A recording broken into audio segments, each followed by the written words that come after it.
A Seal Upon My Heart. So Glad I Plunged in Deep, by Sister M. Peter John. Poor mother, she tried so hard to make a nice little girl of me. Probably her worst trial was the time I was literally dragged home, soaking wet, defiant, crying and shivering, still insisting that I didn't mind a wet bathing suit under my coveralls, and that I always went around like that.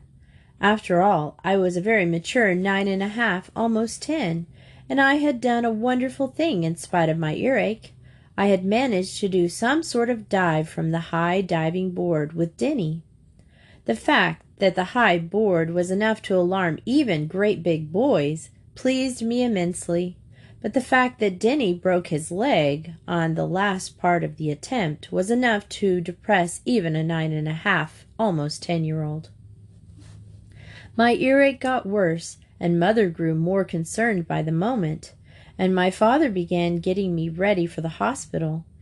Denny was the one that was hurt, not me, unless you count my earache, that is. No, I really didn't mean to disobey my mother. It just happened that way. Denny said he had a new trick, so when he got off lifeguard duty, we just naturally tried it. He was very old in my estimation, at least 19. I loved him and put up with these disturbing periods very loyally. On this particular day, I had been forbidden to go in swimming because of my bad ear.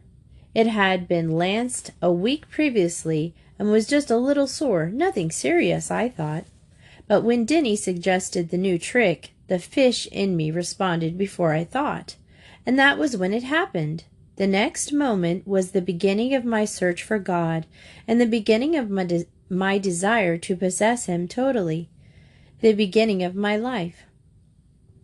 Denny was explaining to me the way I should jump off his back as soon as he got a third of the way down. I was in my usual place on top of his shoulders. He began to spring slowly at first, and then increased in speed and height.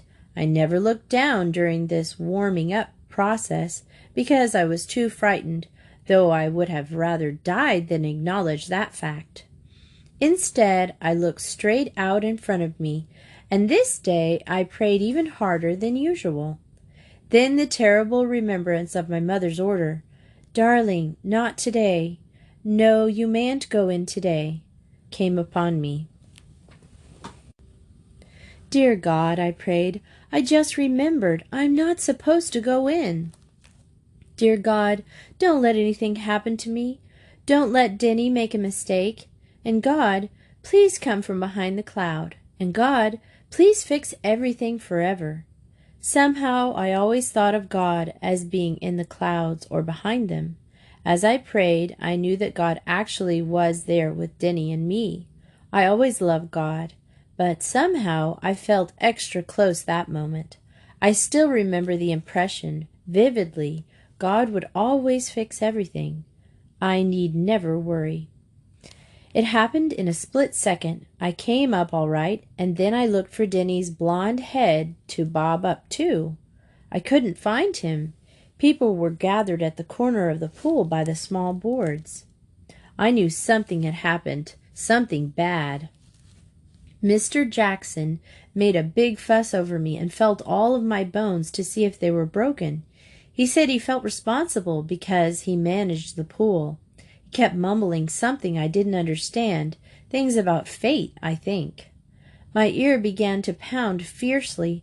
I didn't even get to talk with Denny before the man took him away. Right then and there I told God a few things that nice little Baptist girls who go to Sunday school and sing sweet little songs didn't ordinarily say to God. I remember sobbing bitterly and looking at that same cloud saying, "Dear God, I sure don't like you any more at all. I'll never love you again unless you're a little nicer. I'm finished, dear God. It's the end, so there." I concluded with some words my father used to say on certain occasions, words which made my mother frown and utter reproaches to the effect that such things should not be said in front of little girls. I am firmly convinced that this earliest impression of God's closeness, my reliance on him, and then the accident, were providential means to bring me face to face with his love and protection in years to come. The result of the swimming episode was the answer to my childish prayer. God really did become a little nicer. In fact, he brought me in contact with first Catholics I had ever known. These were the good sisters in the hospital. My father was on the staff of Mercy Hospital, and I, naturally, was sent there, and became evident that my ear was not to be trifled with. In spite of my efforts to conceal the pain, my left ear was protruding far enough to make even me gasp in astonishment. As soon as I knew I was to be operated on, I suddenly lost all feeling of discomfort. A doctor's daughter often has ample opportunity to peer into surgical volumes, and I associated operations with all sorts of steel instruments, saws, and needles. My favorite volume of Daddy's was Surgical Techniques in Amputation, or some such title. This positively intrigued me. However, now that I imagined I would be the victim, I was absolutely horror-stricken. I had visions of my ear coming off in surgical correct slices, in spite of my father's explanations of all the latest techniques. Soon, however, it was over, and a new adventure was beginning for me, an adventure which continued for 7 years and more. I involved myself in the intrigues of the Catholic Church. The sisters gave me a lovely little dewdrop, which later was lost in a grand fight with one of my friends. Had I not treasured my dewdrop so much, the loss wouldn't have been felt so keenly. Had Mickey not taken my flint marble, I would not have hit him, and had I not sat on him and pulled his hair, he would not have pulled the little chain that the precious metal was on off my neck. Poor mother, she tried so hard to make a nice little girl out of me. Daddy said I would grow it out of my boyish tastes, but I knew mother must have had her doubts. Daddy and I must have cost her many hours of heroic endurance, yet she patiently encouraged most of our brainstorms. Like the time Daddy very suddenly decided we would take a vacation up north in the wilderness without any planning at all. He saw an article in the National Geographic about the Canadian wilds and decided that since he had no babies to deliver at that time, he could get away. He came home from the office with a new Johnson motor for his boat, reservations for a guide, and a new grease job on his car. He brought me a real fly rod, and best of all, an honest-to-goodness pair of boys' ranger boots. That was when I heard Mother say with a sigh, "Honestly, dear, how do you expect her to act like a lady? If you would just help a little." With that, I promptly resumed my table-setting chore, reflecting that as long as I was doomed to be a girl, I still had plenty of time later on to act like one. It was during this period that I forgot a short time the impression made upon me by the sisters and the little miraculous medal called a dewdrop. The vacation up north was the occasion of great grace, however, for it was there that I learned the Hail Mary. Dad taught me how to cast a fly and play a black bass on the end of a line, how to pick a turtle off a log with a .22 rifle, and how to repair an outboard motor. I used to watch him often in the summer, but now I was trusted with the boat and my own special fly rod. On rainy days, and it rained most of the time, Mother would indulge in her favorite pastime, reading aloud to me. We were on As You Like It, and though when the Shakespearean process first started I balked, I had come to love it. Mother would explain it to me so that I could assimilate it somehow, and soon I began comparing almost everything to a stage and the 7 parts. My father would listen attentively, and between exits and entrances tell me what a wonderful mother I had. I would nod approval vehemently, though I didn't realize then just how wonderful she really was. Often he kissed her on the forehead. Sometimes they would dance to the tune of music on the radio. We were a very happy threesome, Mother, Daddy, and I. Then one evening the telephone rang. Daddy was called into the army, and he had to report in a week to Livingston, Louisiana. It was decided that Mother would go with him to make arrangements, and in the meantime I was to stay on with the resort owners until Mother called for me. It was all very exciting, and since it would mean a new place to live and a new school in the fall, I was thrilled. I would be living down south. War is a terrible thing, but the vastness of it and its atrocities do not stir one as much as when it is felt immediately. My father wasn't overseas yet, and so, for a time at least, he was safe. If Mother was worried, she didn't show it, of course. She never let me down anyway. The resort owner were good Catholics. Each night they said the rosary together. Each Sunday they went by boat across the lake to Mass. Soon I began going along.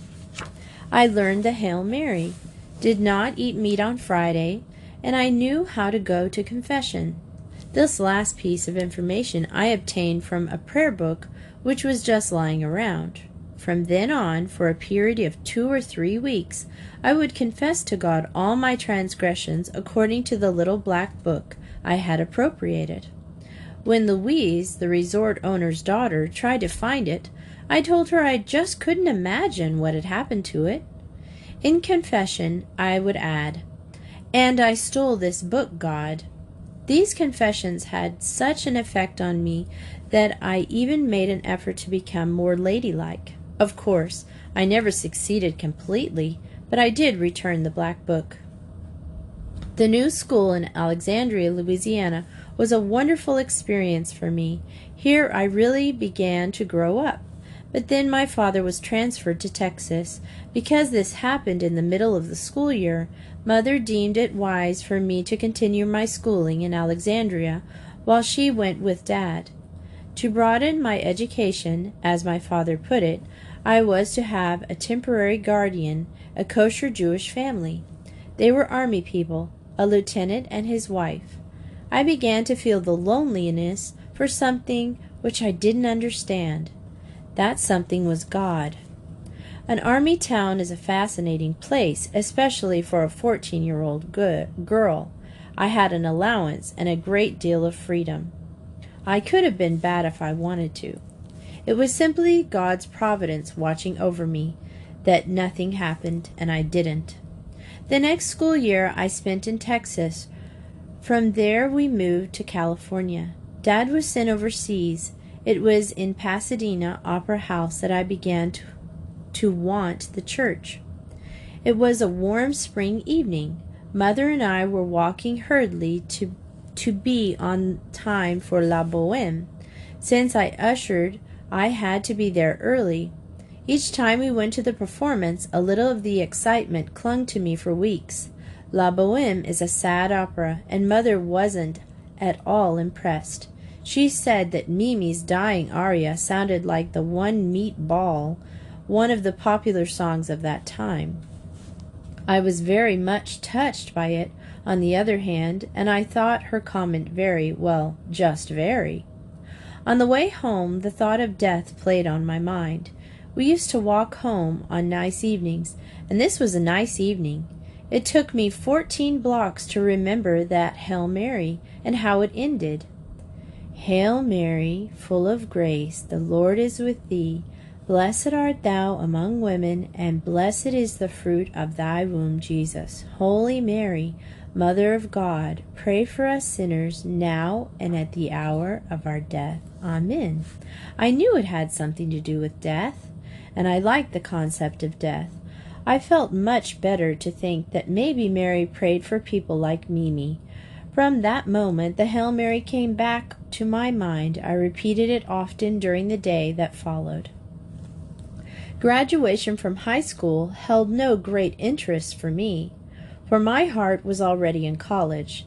The morning after I received my diploma, Mother and I left for Iowa State, where I was to take a pre-med course, starting with the summer quarter. There I was, destined to be baptized, and to find my desire to become a sister and to belong totally to Christ. Religion was often discussed among the girls on our floor of the dormitory. My roommate was a Mormon, but she didn't practice her religion.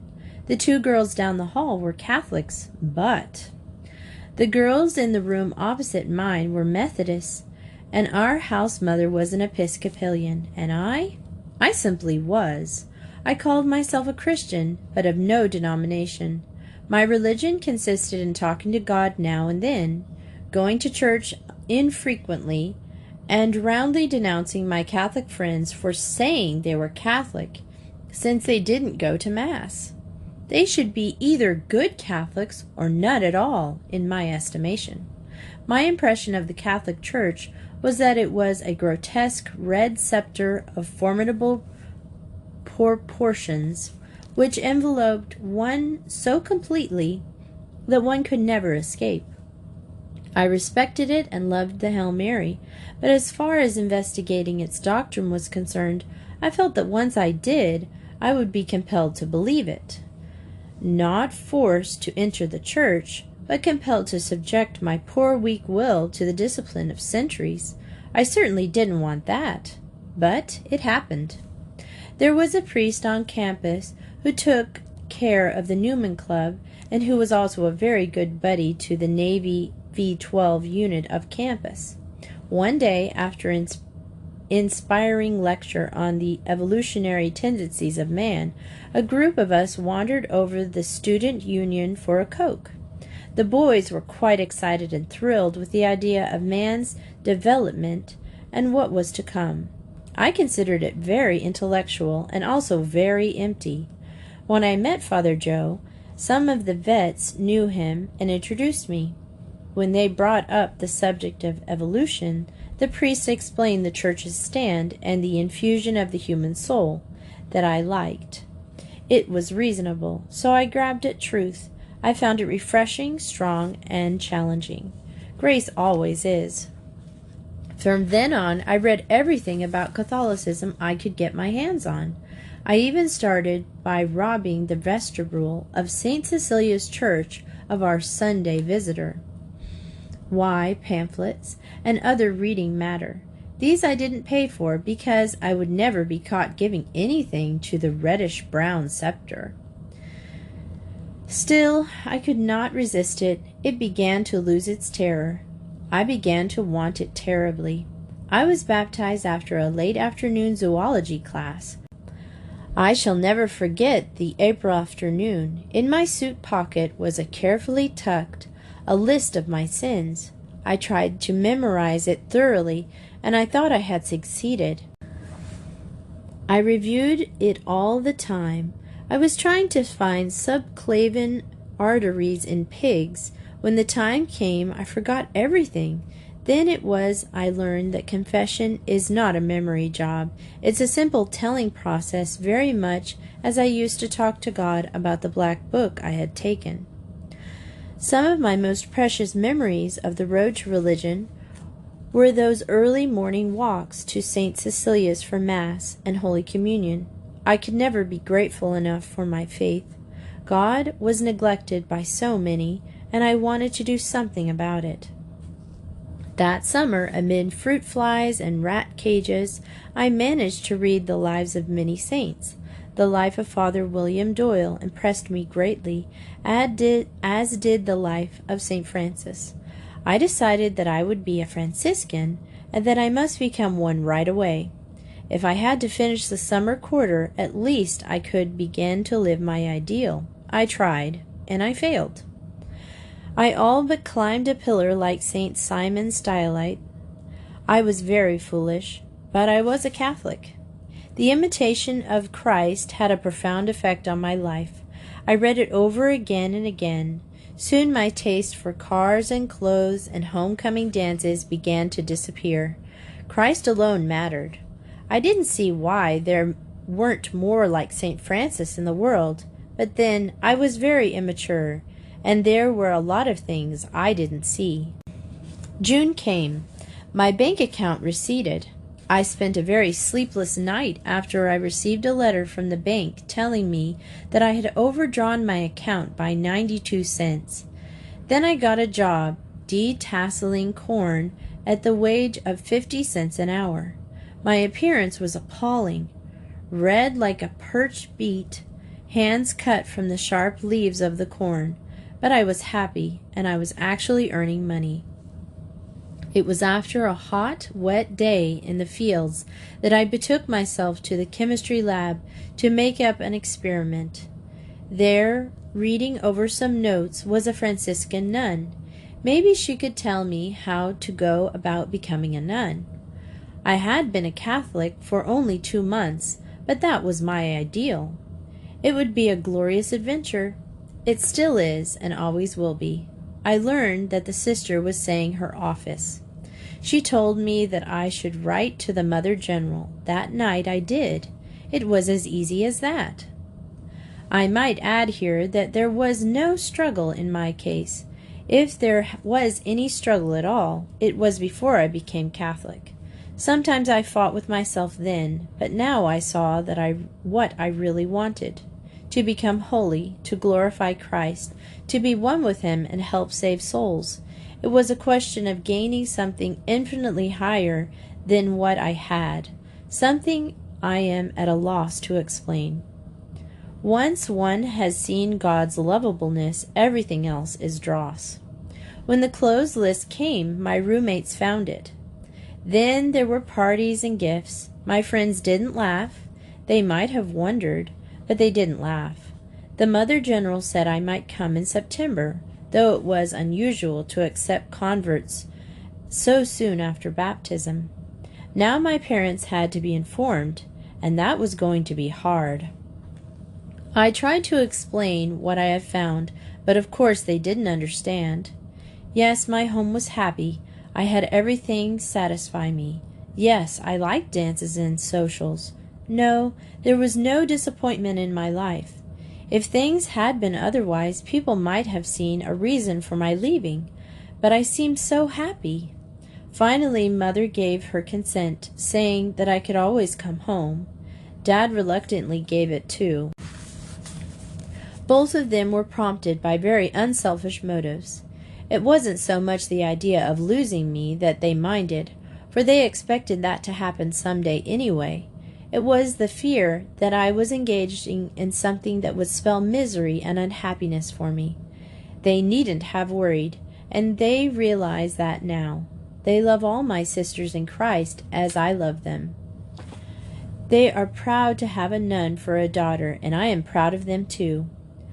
So 5 months after my baptism, I found myself at the convent door. I had never seen a convent before except from the outside, but I fell in love with my St. Francis convent as soon as I stepped inside. It was home, God's home and mine.